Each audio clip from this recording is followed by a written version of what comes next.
अपने आर्टिकल की अब सब हेडिंग पे चलते हैं। ऑल कंस्ट्रेंट्स, पहला वर्ड है यहाँ पे कंस्ट्रेन। कंस्ट्रेन का मतलब क्या होता है, इसको हम लोग याद करें कंस की ट्रेन में। अच्छा, इतनी आसानी से तुम कंस की ट्रेन में चढ़ जाओगे? कंस की ट्रेन है तो वहाँ पे रोका टोकी होगी ना, तो जब रोका टोकी हो तो उसको क्या बोलते हैं, कंस्ट्रेन। तो पहला वर्ड हम लोग का कंस्ट्रेन। कंस्ट्रेन का मतलब होता है रिस्ट्रिक्शंस। रिस्ट्रिक्शंस कंस की ट्रेन में तुम ऐसे चढ़ जाओगे, कोई नहीं तुम्हें चढ़ने देगा, ठीक है। तो ये याद करने का हम लोग का तरीका है कंस्ट्रेन, ठीक है। कंस्ट्रेन का मतलब क्या, restrictions.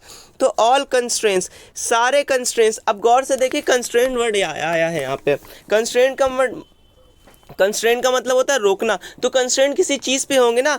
Constraint on the road, on the road यहाँ पे किस तरीके से आया है, ऑल कंस्ट्रेंट यहाँ पे आया नाउन की तरीके, वहीं ऑन द रोड यहाँ पे प्रपोजिशन फ्रेज की तरीके समझाते हैं। ऑल कंस्ट्रेंट यहाँ पे देखते हैं, सारे कंस्ट्रेंट। पहले समझते हैं कि हम लोग प्रपोजिशन क्या होता है और प्रपोजिशनल फ्रेज क्या होती है। तो यहाँ पे लिखा हुआ है on the way, on the वे यहाँ पे लिखा हुआ है। तो यहाँ पे ऑन प्रपोजिशन है, ठीक है। ऑन हो गई यहाँ पे प्रपोजिशन। प्रपोजिशन जब भी आती है उसके बाद अपना नाउन मांगती है, तो ये है नाउन। प्रपोजिशन का काम क्या होता है, प्रपोजिशन का काम होता है एक नाउन का किसी दूसरे नाउन से रिलेशन बताना, या एक नाउन का किसी अदर वर्ड से। वो वर्ब भी हो सकता है, वो एडजेक्टिव भी हो सकता है, वो प्रोनाउन भी हो सकता है, वो कुछ भी हो सकता है। तो यहाँ पे आ गई है preposition on the way. On है यहाँ पे प्रपोजिशन ऑन द वे, तो उसने बताया ना ऑल कंस्ट्रेन, सारे कंस्ट्रेन। हमने आपको बताया कि कंस्ट्रेन नाउन था, तो प्रपोजिशन का काम क्या होता है, एक नाउन को दूसरे नाउन से जोड़ना। तो सारे कंस्ट्रेन ये हो गया नाउन। इस कंस्ट्रेन, अब आप इससे पूछिए सारे कंस्ट्रेन, तो सारे कंस्ट्रेन कहाँ पे हैं, सारी रोक टोक कहाँ पे, तो उसने बताया ऑन द वे। तो यहाँ पे वे भी क्या है, नाउन है। तो इसने पहली नाउन को दूसरी नाउन से जोड़ा। पहली नाउन क्या थी, कंस्ट्रेन, दूसरी नाउन क्या थी, ऑन द वे। तो कह रहा है all constrain on the way, जितने भी सारे कंस्ट्रेन हैं रास्ते में, सारे कंस्ट्रेंट रास्ते में। कौन से रास्ते में, इसके बारे में हम लोग अब आर्टिकल में देखेंगे, ठीक है। हम लोग का आर्टिकल क्या कहता है, ऑल कंस्ट्रेंट ऑन द वे। तो ऑल कंस्ट्रेंट कहाँ पे, ऑन द वे, ये वेयर का रिप्लाई आया, ठीक। उसके बाद बता रहा है टू जेंडर इक्वालिटी, किसके लिए, जेंडर इक्वालिटी के लिए। To what, to gender equality must end. कह रहा है जितने भी कंस्ट्रेंट है जेंडर इक्वालिटी के लिए उनको एंड होना पड़ेगा। सारे रोक टोक, सारी चीज़ें जो उस रास्ते में आते हैं, किस रास्ते में, जो जेंडर इक्वालिटी की तरफ बढ़ती है। जेंडर इक्वालिटी का मतलब क्या था, मेल फीमेल बराबर हैं, ठीक है। दोनों में किसी भी तरीके की कोई भी डिस्क्रिमिनेशन नहीं होगा कि मेल है तो उसको ज़्यादा पैसा मिल रहा है, या मेल है तो उसको ज़्यादा फ़ायदे मिल रहे हैं, वही फीमेल है तो उससे कम फ़ायदे मिल रहे हैं। मस्ट एंड, उनको क्या होना पड़ेगा, उनको एंड होना पड़ेगा, ठीक है। अब थोड़ा सा यहाँ पे स्ट्रक्चर देखते हैं। तो स्ट्रक्चर यहाँ पे जो ऑल कंस्ट्रेंट है यहाँ पे नाउन है। कोई भी सेंटेंस कैसे बनता है, कोई भी सेंटेंस बनता है नाउन, उसका वर्ब और वर्ब का रिप्लाई। इसका मतलब क्या होता है, इसका मतलब अभी यहाँ पे समझाते हैं, ठीक है। तो यहाँ पे देखते हैं हम लोग, सबसे पहले हम लोग यहाँ पे लेंगे नाउन। कोई भी जब नाउन होता है तो नाउन सेंटेंस में अपना सब्जेक्ट होता है, मतलब डूअर, वो काम कौन कर रहा है, नाउन। अब डूअर है तो कुछ काम करेगा, काम करेगा तो वहाँ पे आएगी वर्ब, क्या काम किया, ठीक है। अब कुछ काम करेगा तो उसका एक्शन होगा, उस एक्शन को रिसीव करेगा, वो हो जाएगा ऑब्जेक्ट। इसको समझाते हैं हम क्या कहना चाह रहे हैं। आई हिट हर, मैंने क्या किया, मैंने उसको मारा। तो इस सेंटेंस का डूअर कौन था, इस सेंटेंस के डूअर हम थे। तो ये हो गया आई, आई का मतलब यहाँ पे क्या हो गया, नाउन। उसके बाद हो गया हिट, हिट का मतलब मारना, तो यहाँ पे हो गया वर्ब, ठीक है। उसके बाद हर, हमने मारा, तो जो मेरे मारने का एक्शन था, उस मेरे मारने के एक्शन को रिसीव किसने किया, हर ने।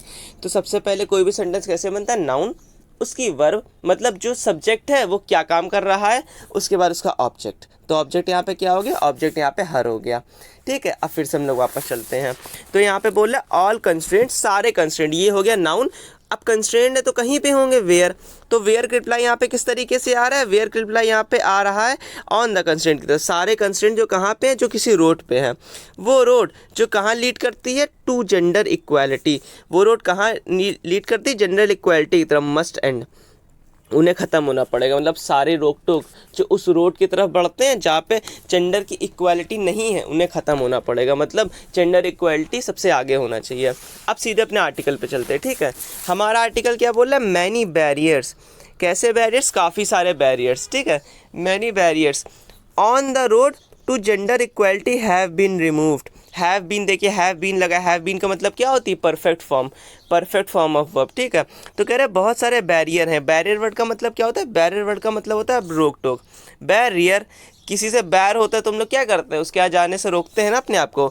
तो बैरियर का मतलब क्या होता है, समवंस एक्शन और material that stops the way, मतलब किसी का एक्शन या कोई ऐसी चीज़ हो सकता है कि आप कहीं जा रहे हो तो सामने कोई पत्थर आ गया हो या कोई एक बड़ी सी वॉल आ गई हो जो आपको जाने ना दे रही हो। तो बैरियर, जब किसी से बैर होता है तो हम लोग क्या करते हैं, उसका रास्ता जाना बंद कर देते हैं, कहते हैं हमें इसके अब घर ही नहीं जाना है, ठीक है। तो बैरियर, इस तरीके से याद करेंगे बैरियर को, ठीक है। तो क्या बोल रहा है आगे कि काफ़ी सारे बैरियर कहाँ पे, फिर देखिए यहाँ पे प्रपोजिशन आया, फिर यहाँ पे प्रपोजिशन आया ऑन द रोड, किस पे, उस रोड पे जो किसको लीड करती है, जेंडर इक्वालिटी की तरफ, हैव बीन रिमूव्ड, उनको रिमूव कर दिया गया है। तो मैनी बैरियर यहाँ पे नाउन है, कहाँ पे, on the road. On the road, उसके बारे में काफ़ी सारे बैरियर जो कि उस रोड को लीड करते हैं, किस रोड को लीड करते हैं, टू जेंडर इक्वालिटी। फिर यहाँ पे प्रपोजिशन, फिर उसका नाउन, ठीक है।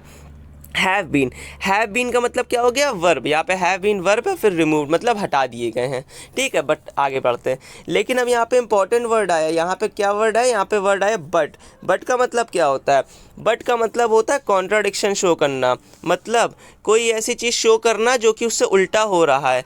तो अभी सेंटेंस अगर देखिए आर्टिकल को पढ़ते कैसे हैं, अगर सेंटेंस ऊपर ये बता रहा है कि सारे जो बैरियर हैं वो हटा दिए गए हैं, किसके ऊपर से, सारे बैरियर हटा दिए गए हैं जिस भी तरफ से जेंडर इनइक्वालिटी होती है, मतलब सारे बैरियर हटा दिए जिनकी वजह से जेंडर इक्वालिटी नहीं होती थी, अब वो सब चीज़ें हैं जिससे जेंडर इक्वालिटी मिले। तो बट का मतलब क्या है, बट का मतलब इसके अगेंस्ट, मतलब बट का मतलब होता है कॉन्ट्रडिक्शन में। अब कुछ ऐसी बात आगे आर्टिकल कहेगा जो जेंडर इक्वालिटी के अगेंस्ट होगी। तो हम लोग पहली लाइन से आर्टिकल में आगे क्या होने वाला है उसको जान सकते हैं अगर हम लोग की नाउन पे, वर्ब्स पे, एडजेक्टिव्स पे, एडवर्ब्स पे अच्छे ग्रिप है, ठीक है। बट लेकिन क्या बोला, मैनी रोड ब्लॉक्स रिमेन।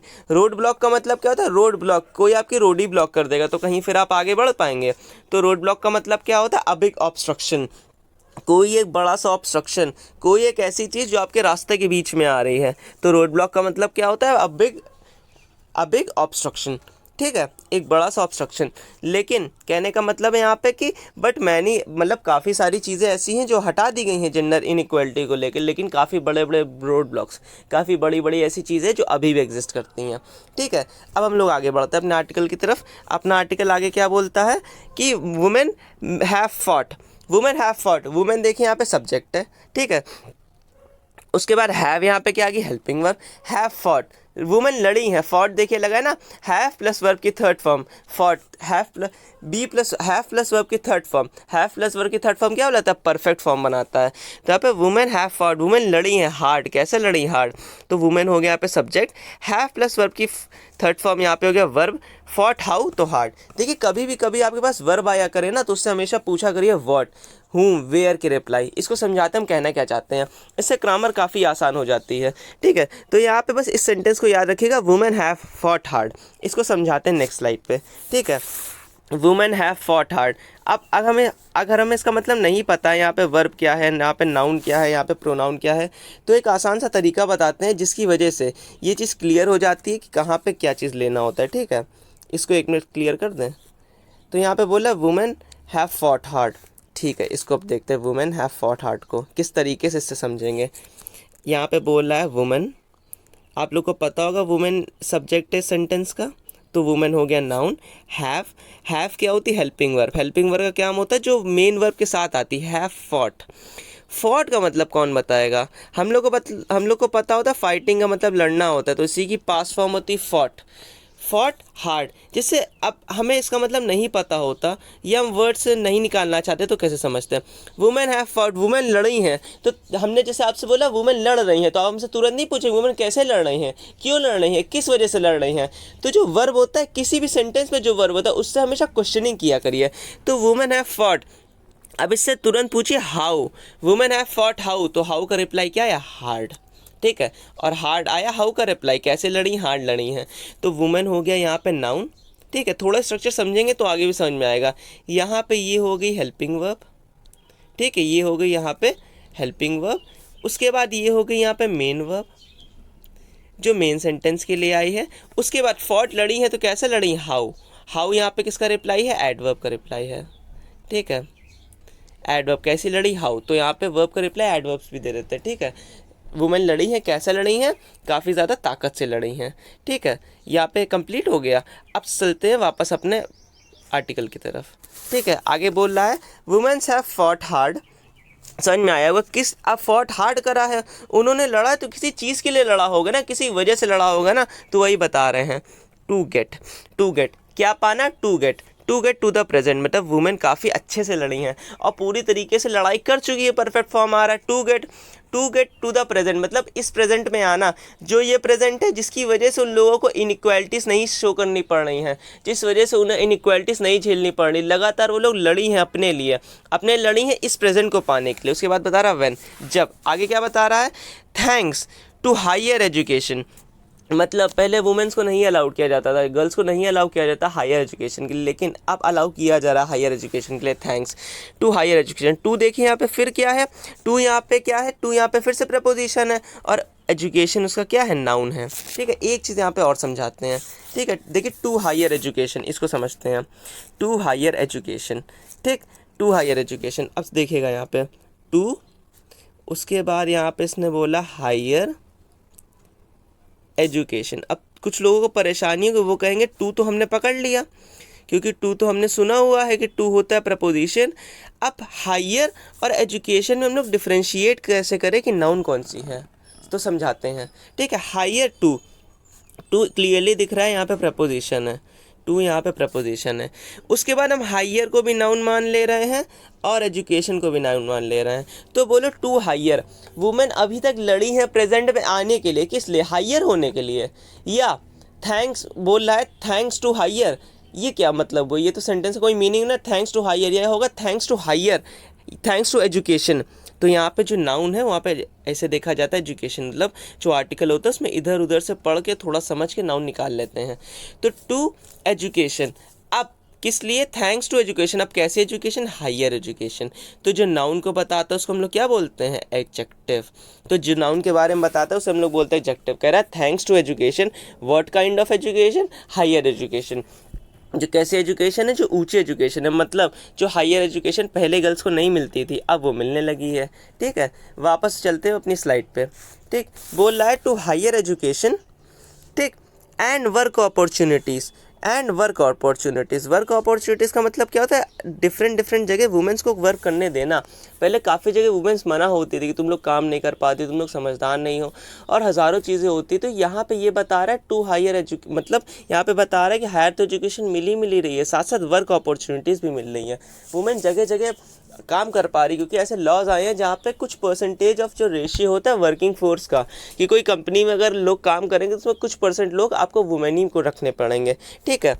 आगे देखते हैं, they can dream of balancing work and home. इसकी वजह से क्या हो रहा है, वो वर्क मतलब अपना काम जो घर पे है, मान लो चाइल्ड है उनके तो उनको बड़ा करना है, या अगर उनकी मैरिज नहीं हुई है तो घर को संभालना है, फूड बनाना है, या अपने घर वालों की केयर करना है। तो इसकी वजह से जो वुमेन से क्या कर पा रही हैं, दे कैन ड्रीम। दे किसकी बात कर रहा है, दे यहाँ पे वुमेन ही की बात कर रहा है, ठीक है। दे कैन ड्रीम, वह ड्रीम कर सकती हैं। अब ड्रीम करेंगे तो किसी चीज़ का ड्रीम करेंगे, तो इसलिए देखिए ऑफ आया, ऑफ रिलेशन बताता, ऑफ यहाँ पे फिर से हो गया, क्या हो गया, प्रपोजिशन ऑफ। अब कोई भी बैलेंसिंग मत समझिएगा, यहाँ पे कंपाउंड नाउन लगा है, इंपॉर्टेंट है। Dream of work and home, एक साथ देखिए यहाँ पे ऑफ प्रपोजिशन है, उसके बाद कंपाउंड नाउन है यहाँ पे वर्क एंड होम।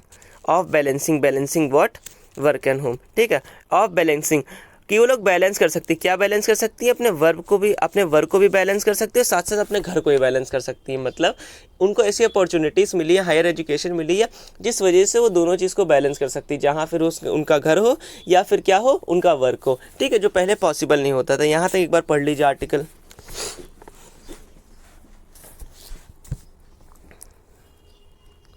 आगे लिखा है दो कपल इक्विटी का मतलब क्या होता है, बराबरी। It still not a reality for many, मतलब कपल इक्विटी कहने का मतलब है जो मेल फीमेल होते हैं उनको पूरी तरीके से इक्वालिटी मिलना, उनको पूरी तरीके से बराबरी मिलना, वो तो अभी नहीं हुआ है, लेकिन और भी चीज़ें होती जा रही हैं, ठीक है, अभी वो रियलिटी नहीं बना है।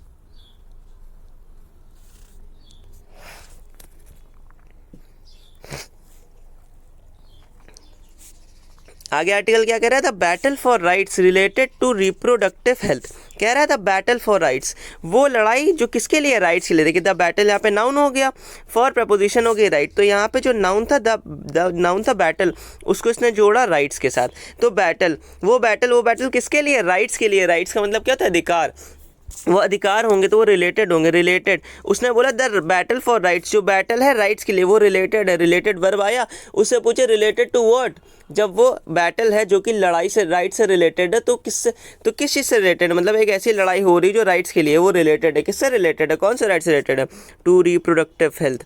Related to what, to reproductive health, वो हेल्थ जो रिप्रोडक्टिव होती है। मतलब कुल मिला के आर्टिकल कहना चाह रहा है जो वुमेन्स पे पीरियड्स होते हैं या मेंस्ट्रुअल साइकिल होता है, जिसकी वजह से 4-5 दिन के लिए काफ़ी पेन होता है पूरी बॉडी में, एक्सक्रूसिएटिंग पेन होता है। एक्सक्रूसिएटिंग पेन का मतलब क्या होता है, ऐसा पेन जिस दर्द को सहा ना जा सके। तो ऐसे पेन में उनके पास कुछ राइट्स है, मतलब जब ऐसा पेन हो तो बॉडी काम नहीं करती पूरी तरीके से, माइंड बॉडी फंक्शन नहीं कर पाता है। तो लगातार अब वुमेन्स लड़ रही, किस लिए लड़ रही हैं, उन राइट्स के लिए जो किससे रिलेटेड, रिप्रोडक्टिव हेल्थ से। मतलब रिप्रोडक्टिव जो ऑर्गन्स होते हैं वो बेटरमेंट पे काम करें, अपने सबसे बेस्ट एफिशिएंसी में काम करें, इसलिए तो वो लड़ाई लड़ रही हैं। Has been a hard fought one but women has successfully at persuading government to initiate policy changes to improve their health and well-being। कहने का मतलब है जो बैटल थी राइट्स के लिए, किस राइट्स के लिए, रिप्रोडक्टिव हेल्थ की, जिससे रिप्रोडक्टिव सिस्टम उनका बेटर रहे। Have been a hard fought battle, have been a hard fought battle का मतलब क्या हुआ, ऐसी बैटल जो हार्ड फॉट है, मतलब जो कैसी है, जिसको काफ़ी मेहनत से लड़ा गया है। हार्ड फॉट वन मतलब कैसी बैटल है, हार्ड फॉट वन है, ठीक है। बट लेकिन अब देखिए यहाँ पे फिर बट आया, बट से कॉन्ट्रडिक्शन दिखाएगा। बता रहा है कि ऐसी बैटल थी जो काफ़ी मेहनत से लड़ी गई थी, काफ़ी ज़्यादा हार्ड लड़ी गई थी, काफ़ी ज़्यादा इसमें प्रेशर डाले गए थे, काफ़ी ज़्यादा मेहनत की थी। बट लेकिन क्या, women's have been successful. Have been successful यहाँ पे क्यों लगा है, हैव या वुमेन हो गया यहाँ पे नाउन, हैव हो गया हेल्पिंग वर्ब, फिर बीन सक्सेसफुल होगी इसकी वर्ब। कहने का मतलब है ऐसी लड़ाई जो वुमेन्स ने लड़ी लगातार अपनी रिप्रोडक्टिव हेल्थ के लिए, और वो काफ़ी मेहनत के साथ लड़ी, बट वुमेन्स हैव सक्सेसफुल, इतनी मेहनत से लड़ी, लेकिन उसकी वजह से क्या हुआ, लगातार वुमेन सक्सेसफुल हुई। किस में सक्सेसफुल हुई, एट परसुएडिंग। परसुएडिंग का मीनिंग क्या होता है, परसुएडिंग का मीनिंग होता है कि किसी को मनाना, कोई चीज़ के लिए किसी को कहना, ठीक है, अपने आप को इस तरीके से शो करना, इस तरीके से दिखाना, अपनी बातों को इतने अच्छे तरीके से शो करना कि सामने वाला आपकी बात में आ जाए या सामने वाला अपने आपकी बात को मान जाए। तो कह रहा persuading to move someone with action. कहने का मतलब यहाँ पे क्या, to move someone with action, किसी को अपने एक्शन के साथ मूव करा देना। मूव कराने इन द सेंस अपनी बातें मनवाना या अपनी चीज़ को इस तरीके से रखना, इतना केयरफुली रखना कि सामने वाला आपकी बात को मान जाए। परसुएड, पर्स दे के सुएड कर दिया। किसी को पर्स दे देंगे अपने पैसे का तो अपने आप को खुश हो जाएगा। जैसे आप किसी को पर्स देंगे वो तुरंत खुश हो जाएगा, आपकी बातों में आ जाएगा, आप जो कहेंगे कर लेगा, क्योंकि पर्स में पैसे होते हैं। तो परसुएड को कैसे याद करेंगे, परसुएड को ऐसे याद करेंगे, ठीक है। परसुएड, पर्स देके उससे बात बनवा ली अपनी, ठीक है। आगे देखते हैं अपना आर्टिकल क्या कह रहा है। आगे आर्टिकल बोलता है, कहने लगा है टू इनिशिएट पॉलिसी चेंजेस, कहने लगा hard for but women's have been successful. Women सक्सेसफुल होगी किस लिए, एट परसुएडिंग, मनाने में, कोर्ट को मनाने में, गवर्नमेंट को मनाने में। टू इनिशिएट पॉलिसी चेंजेस मतलब पॉलिसी में चेंज करें। पॉलिसी चेंज, किस पॉलिसी में चेंज है, पॉलिसी अब देखते हैं। To improve their health and wellbeing, किन पॉलिसीज़ में चेंज करें, उन पॉलिसीज़ में चेंज करें जो उनकी वेलबींग और हेल्थ की तरफ काम करती है। वेलबींग का मतलब क्या होता है, पूरी बॉडी का अच्छी तरीके से काम करना, माइंड, बॉडी हो गई, हैंड हो गए, लेग हो गए, हार्ट हो गए, सबका बेटर तरीके से काम करना, इंसान का मेंटली इमोशनली काफ़ी खुश होना, इसको बोलते हैं wellbeing. And to improve their health, उनकी हेल्थ को भी इम्प्रूव करे। इस तरफ जो वुमेन्स है वो काफ़ी ज़्यादा गवर्नमेंट को परसुएट करने में सक्सेसफुल रही हैं। आगे बोल रहा है इन इंडिया। अब जैसे यहाँ पे इन इंडिया आया तो इन इंडिया यहाँ पे इन फिर प्रपोजिशन है, उसके बाद इंडिया उसका नाउन लिखा हो, तो इंडिया में ये बात कहाँ की, और इन इंडिया जो प्रपोजिशन होता है वो दो तरीके से काम करता है। प्रपोजिशन जो उसके बाद की नाउन होती है वो दो तरीके से काम करती है, बताते हैं कैसे। तो जैसे लिखा है यहाँ पे इन इंडिया, इन इंडिया, तो इसको समझते हैं। यहाँ पे कह रहा है इन, उसके बाद यहाँ पे कह रहा है इंडिया, तो हमको पता है इन यहाँ पे प्रपोजिशन है, उसके बाद इंडिया यहाँ पे क्या है, उसकी नाउन है। तो इन हो गया यहाँ पे प्रपोजिशन, ठीक है। उसके बाद इंडिया हो गई उसकी नाउन, इंडिया क्या होगी, उसकी नाउन। तो ये क्या बन गया, प्रपोजिशनल फ्रेज। जब प्रपोजिशन और नाउन मिल जाता है साथ में तो ये साथ में कहलाने लगता है प्रपोजिशनल फ्रेज। प्रेपोजिशनल फ्रेज जो होता है वो दो तरीके से काम करता है। कैसे दो तरीके से काम करता है? दो चीज़ बन जाता है सेंटेंस में। या तो वो काम करेगा एडजेक्टिव की तरीके, एडजेक्टिव मतलब या तो वो नाउन के लिए आएगा या तो वो एडवर्ब के लिए आएगा। व्हेन, वेयर, वाई का रिप्लाई देगा, ठीक है, एडवर्ब के लिए आएगा। तो यहाँ पे देखिए इन इंडिया आया है, इन इंडिया मतलब इंडिया में, तो किसी जगह की बात कर रहे हैं ना, तो व्हेन का रिप्लाई, वेयर का रिप्लाई हो गया।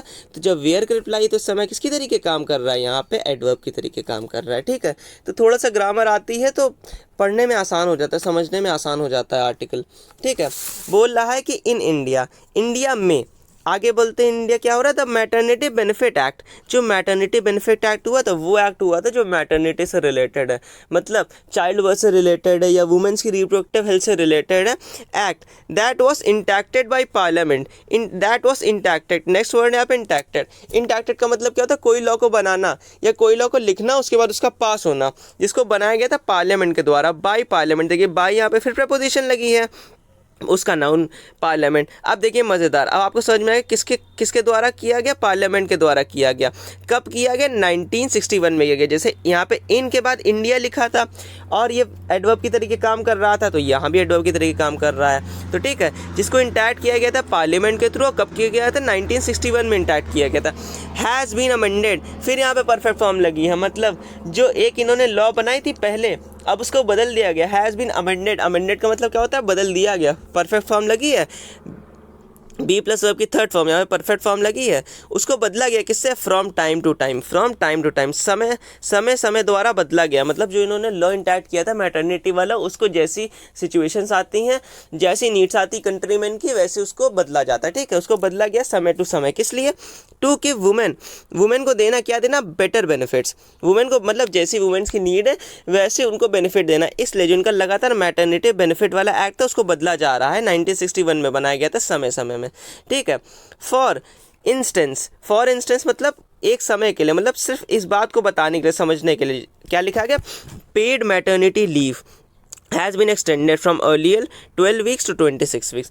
Paid maternity leave, maternity leave का मतलब क्या होता है? जब कोई वुमेन मदर बनने वाली होती है तो उसको लीव मिलती है, ठीक है। कुछ समय की लीव मिलती है जहाँ पे वो सिर्फ अपने साथ रेस्ट करे, अपनी हेल्थ पे केयर करे और एक हेल्दी बेबी को बॉर्न करे। तो पेड मैटरनिटी लीव मतलब वो लीव जिसमें वुमेन काम नहीं करेगी लेकिन फिर भी उसको क्या मिलते हैं? इंसेंटिव्स मिलते हैं, पेमेंट मिलती है। बोल रहे हैं लीव, मैटरनिटी लीव, कैसी maternity leave? Paid maternity has been extended, उसको एक्सटेंड कर दिया गया है। कब एक्सटेंड तक किया गया? लगभग 12 वीक से लेकर 26 वीक्स तक, ठीक है। 12 वीक से लेकर 26 वीक्स तक, मतलब जो लास्ट के 9 मंथ्स में जो रियल पीरियड होता है, लास्ट के 2 महीनों का, 3 महीनों का, उसके लिए क्या कर दिया गया है? उसको एक्सटेंड कर दिया गया। जैसे एक महीने में कितने होते हैं? 4 वीक्स होते हैं ना, तो 4 महीने में कितने हुए? 7 4 28, तो लगभग 4 महीने, जो लास्ट के 3 से 4 महीने तक लीव मिल जाएगी वुमेन को, ठीक है, अगर उसको चाहिए है या उसको लगता है प्रॉब्लम्स है, और उसके बाद उसमें उसको पे भी किया जाएगा, ठीक है, मैटरनिटी लीव में, ठीक। आगे बोल रहा है जैसे उसको एक्सटेंड करना, तो जैसे यहाँ पे बता रहा फॉर इंस्टेंस, सिर्फ कहने की बात के लिए बोल रहा है कि यहाँ पे जैसे मैटरनिटी लीव को हम लोगों ने एक्सटेंड किया है। आगे बोल रहा है it is in this context, it is in this context, context का मतलब क्या होता है? इस बात को समझाने के लिए। आगे that the Supreme Court of India directive to a petitioner to approach the Union Ministry of Women and Childbirth to frame a policy on menstrual pain pain leave has to be seen. कहने का मतलब in this context, इसी बात को समझाने के लिए Supreme Court of India directive to a petitioner, Supreme Court of India directive से, डायरेक्टिव मतलब कुछ उन्होंने कहा उस पिटिशनर के लिए। वो पिटिशनर अब था, तो वो पिटिशनर गया होगा तो किसी वजह से किया होगा, तो लिखा पिटिशनर टू अप्रोच, फिर यहाँ पे प्रपोजिशन लगी, फिर यहाँ पे उसका नाउन लगा टू अप्रोच, जिसने अप्रोच किया तो तुरंत पूछे क्या अप्रोच किया। अब देखिए यहाँ पे जो अप्रोच है यहाँ पे नाउन की तरीके नहीं है, अप्रोच है, अप्रोच यहाँ पे वर्ब की तरीके है। उसने अप्रोच किया, किसे अप्रोच किया?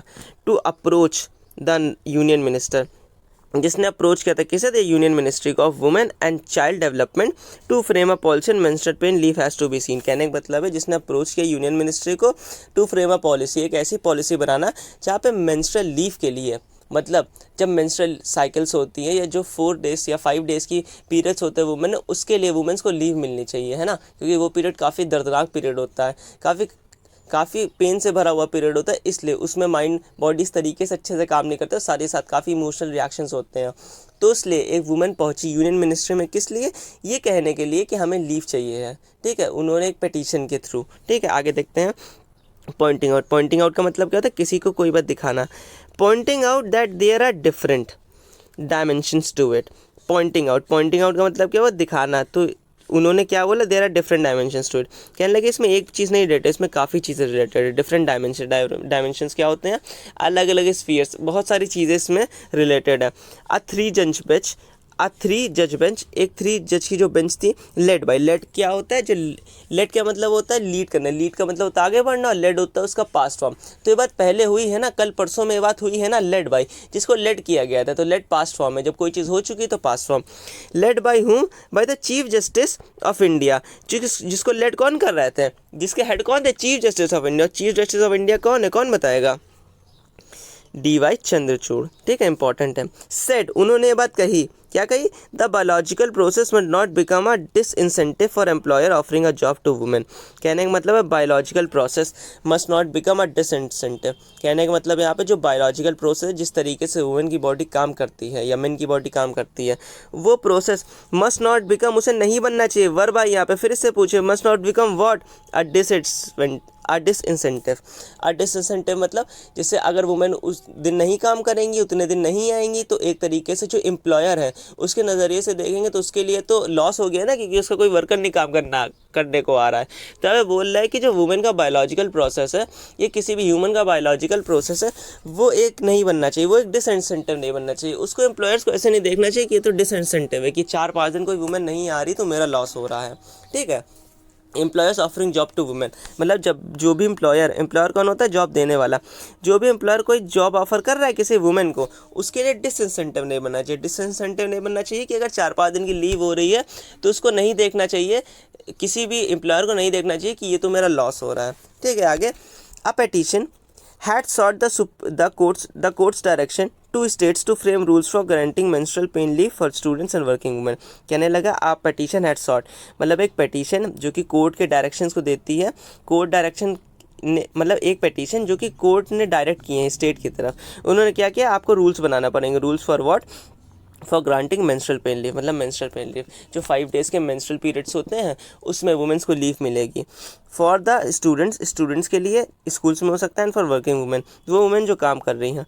But there are apprehensions that could entrench existing stigma and also related in further discrimination. अब यहाँ से पैसेज ऐसी चीज़ है जहाँ पे लोगों को थोड़ा इंग्लिश पढ़ने में परेशानी होगी, तो यहाँ पे इस पैसेज को धीमे धीमे देखेंगे, ठीक है। कह रहा है कि एक पूरी लीव बन जानी चाहिए, ये सब होना चाहिए, ग्रांट करे। लेकिन उसके बाद यहाँ पे इतना इन्होंने कठिन क्या लिखा है, उस कठिन को समझते हैं, ठीक है। क्या पे लिखा है? बोलना है बट फिर देखिए पहले समझिए बट यहाँ पे आया इसके अगेंस्ट मतलब सब कुछ इनको डायरेक्शन मिल गए हैं। कोर्ट ने बोल दिया है कि अब ये लोग आराम से जाके अपने 5 दिन लीव ले सकती हैं, जिसको एम्प्लॉयर्स को मानना पड़ेगा, जिस पे रूल्स भी बना दिए हैं स्टेट ने, सब कुछ हो गया है। मतलब इसके अगेंस्ट कुछ होगा। बट आया है ना, तो बट जब भी है समझिए इसके अगेंस्ट कुछ होने वाला है, पक्का उसके अगेंस्ट कुछ होगा, ठीक है। बट लेकिन there are apprehensions, important word है यहाँ पे एप्रीहेंशंस। एप्रीहेंशंस का मतलब क्या होता है? एप्रीहेंशंस का मतलब होता है वो चीज़ें जिसके बारे में सोच के आगे ऐसा लगता है कि कुछ गलत होने वाला है। तो एप्रीहेंशन का मतलब क्या होता है? सस्पेंशन और फियर फॉर फ्यूचर एवल, ठीक है। Suspension of fear for future evil मतलब ऐसी चीज़ें जिनको सोच के आपको ये लगे कि आगे कुछ गलत होने वाला है, ठीक है। सस्पेंशन नहीं होगा, सस्पिशन होगा यहाँ पे, ठीक है। सस्पिशन होगा यहाँ पे, ठीक है। सस्पिशन का मतलब क्या होता है? डर, ये लगना कि ये हो गया तो पता नहीं क्या होगा, ठीक है। आगे फ्यूचर में अभी से सोच रहे हैं कि पता नहीं ये हो जाएगा तो मेरी ज़िंदगी ख़राब हो जाएगी, ठीक है। तो यहाँ पे पहला वर्ड है apprehensions. But there are apprehension मतलब यहाँ पे डर है। किसको लेके डर है? फ्यूचर को लेके डर है। But there are apprehensions, future को लेके डर है। अब किस बात पे है? That these could entrench existing stigmas, that could entrench का मतलब क्या होता है? इंट्रेंच का मतलब होता है किसी चीज़ में भरे हुए, सॉलिडली भरे हुए, कोई चीज़ किसी से भरी हुई है। तो बोल रहा है एप्रीहेंशन, ये एप्रीहेंशंस मतलब लगातार एम्प्लॉयज़ को बोलना कि उनको लीव दो वुमेन्स को 4 दिन के लिए, कैन टू शो एप्रीहेंशन, वो एप्रीहेंशन शो कर सकती है, मतलब वो डर पैदा कर सकती है। किस चीज़ का डर पैदा कर सकती है? To the entrench stigmas, to the entrench stigma पहले समझते हैं क्या होता है, इंपॉर्टेंट यहाँ से। It is a set of negative and unfair belief the society have, मतलब ये ऐसे सेट ऑफ अनफेयर बिलीफ्स होते हैं, मतलब ऐसी चीज़ें जिसके लिए सोसाइटी सोचती है कि ये तो गलत है, ऐसा नहीं होना चाहिए। तो जो मेंस्ट्रुअल साइकिल्स होती हैं वुमेंस की काफ़ी निगेटिव फॉर्म में देखी जाती हैं, कि पहले तो ये भी होता था, आप लोग को पता होगा, वुमेंस को टच नहीं किया जाता था, और तरीके की ऑर्थोडॉक्स बेवकूफ़ियाँ होती थी। तो ये सब चीज़ें अब समझिए, ये सब चीज़ें रूढ़ावादी है, रूढ़ावादी मतलब ऑर्थोडॉक्स जो काफ़ी पहले समय चलती आ रही हैं। तो एंट्रेंच्ड है, मतलब आप अगर अपने दिमाग में कोई एक थॉट लगातार रखेंगे, उस पर सोचते रहेंगे सोचते रहेंगे सोचते रहेंगे, तो वो एंट्रेंच हो जाएगा, आपके दिमाग में भर जाएगा, है ना। और हो सकता है वो स्टिग्मा हो, वो ऐसी चीज़ सोसाइटी ने क्रिएट करी हो। तो कह रहे हैं कि यहाँ पे जो स्टिग्मा है वो पुराने स्टिग्मा, वो पुराना निगेटिव बिलीव जो वुमेन्स की मेंस्ट्रुअल साइकिल की तरफ है, ये चीज़ तो नहीं छूने वाली होती, अपवित्र होती, दुनिया भर के जो भी नाटक होते हैं, ठीक है। तो ये जो चीज़ें हैं, मतलब ये जो स्टिग्मा है जो कि इंट्रेंच का मतलब देखिए टू एस्टैब्लिश सॉलिडली, जो लोगों के दिमाग में सॉलिडली भरे हैं, ठीक है, उनके बारे में एप्रीहेंशंस हो सकते हैं, मतलब वहाँ पे लोगों को परेशानियाँ क्रिएट हो सकती हैं, वहाँ पे लोग ये बोल सकते हैं कि इन सब चीज़ों से तुम लोग भागते हैं, या इन सब चीज़ों की तरफ हम लोग नहीं देखते हैं। तो आपको अगर थोड़ा सा वर्ड मीनिंग पता होती तो हो जाता है, ठीक है। लिखा है यहाँ पे देयर आर एप्रीहेंशन, लेकिन कुछ डर है। कौन से डर? That this could entrench existing stigmas, कहने का मतलब है हो सकता है कि अगर ऐसी लीव मांगे वुमेन, ये लीव मांगे जाके एम्प्लॉयर से, तो एम्प्लॉयर मुंह बनाने लगे, है ना, उसके जो पुराने स्टिग्मास है, उसके जो पुराने बिलीफ है जो कि इंट्रेंच है। इंट्रेंच का मतलब क्या है? पूरी तरीके से घुसे हुए हैं उसके दिमाग में, और स्टिग्मा की तरीके कुड बोला and could result in further discrimination, और इस वजह से जो कि भला कर रही है सरकार वुमेन्स को मेंस्ट्रुअल साइकिल के लिए लीव देने में, उसमें उस डिस्क्रिमिनेशन को बढ़ा सकती है। मतलब एक तरीके से वुमेन्स बात करती जाके तो कोई ओपनली इस तरीके से हम लोग की सोसाइटी में बात नहीं करता है, तो लगातार कोई वुमेन अब लीव मांगेगी तो हो सकता है कि जो डिस्क्रिमिनेशन है उसको और बढ़ा दिया जाए। कोई एम्प्लॉयर क्या करे, कोई एम्प्लॉयर को काम ही ना दे, कोई एम्प्लॉयर को जॉब ही ना दे, ऐसा भी पॉसिबल है, ठीक है। बट देयर आर एप्रीहेंशंस, मतलब ऐसे डर हैं, that these could entrench stigmas, कहने का मतलब दैट दीज कुड, ये सब चीज़ें हैं, ये जो हो रहे हैं petition, entrench that could entrench existing stigmas, मतलब इंट्रेंच जो पुराने स्टिग्मास हैं उनको और सॉलिड कर दे, उनको और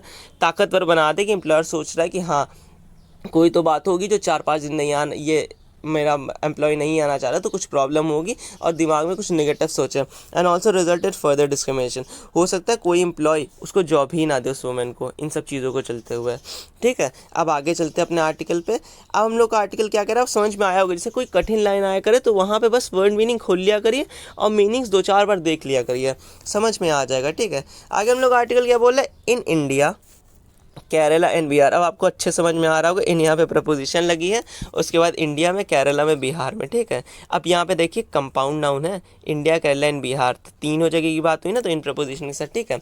इन India Kerala and Bihar menstrual cycle have pain leave, मतलब इंडिया केरला और बिहार में जो मेंस्ट्रुअल साइकिल्स होती है 5 दिन की, जो वुमेन्स में प्रॉब्लम्स होती हैं, ठीक है, पीरियड्स की, उसकी वजह से लीव है।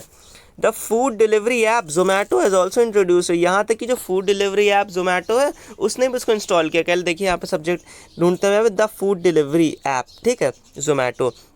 देखिए यहाँ पे जोमेटो है, कैसा जोमेटो क्या है, एक ऐप है, कैसा ऐप, फूड डिलीवरी ऐप। तो अब आप यहाँ पे समझ सकते हैं कि फूड डिलीवरी ऐप को किस तरीके से लिखा गया है। अगर नहीं समझ में आ रहा तो एक बार हम फिर से बता दे रहे हैं। फूड डिलीवरी ऐप जोमेटो, सबसे पहले उसने लिखा ऐप, सबसे पहले उसने लिखा ऐप, किस तरीके का ऐप, फूड डिलीवरी ऐप। तो सबको पता है कि यहाँ पे ऐप क्या है, नाउन है, उसके बाद फूड डिलीवरी मतलब फूड जो डिलीवर करे, कैसा ऐप, डिलीवरी ऐप, डिलीवरी भी कैसी, कैसा है, फूड डिलीवरी, मतलब ऐसा ऐप जो फूड डिलीवर करे। तो यहाँ पे जो ऐप है यहाँ पे नाउन, ठीक है, और फूड डिलीवरी क्या है, उसका एडजेक्टिव, मतलब कैसा है, फूड डिलीवरी ऐप। अब यहाँ पे समझ में आ रहा होगा, अब तो थोड़ा इजी हो गया होगा समझना, ठीक है।